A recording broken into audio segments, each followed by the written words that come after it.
жихад күресу, тер төгу, тырысу деген мағыналарды білдіреді. Мысалы, қазақта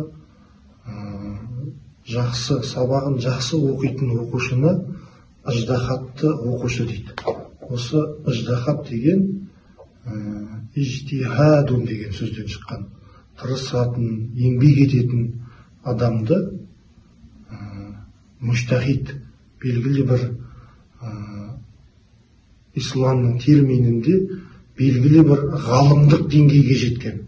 Мысалы, имам Азам Абу Ханифаларды муштахид ғалымдар дейді. Міне, сондықтан бұл сөздің негізгі мағынасы тырысу, тер төгу, еңбектену деген сөз.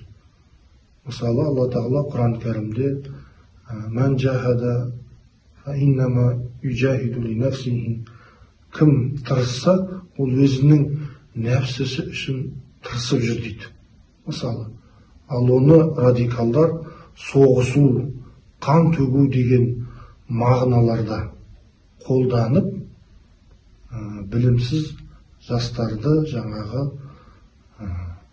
қан майдандарына, соғыс алаңдарына алып кету үшін бұрмалап қолданып жүр.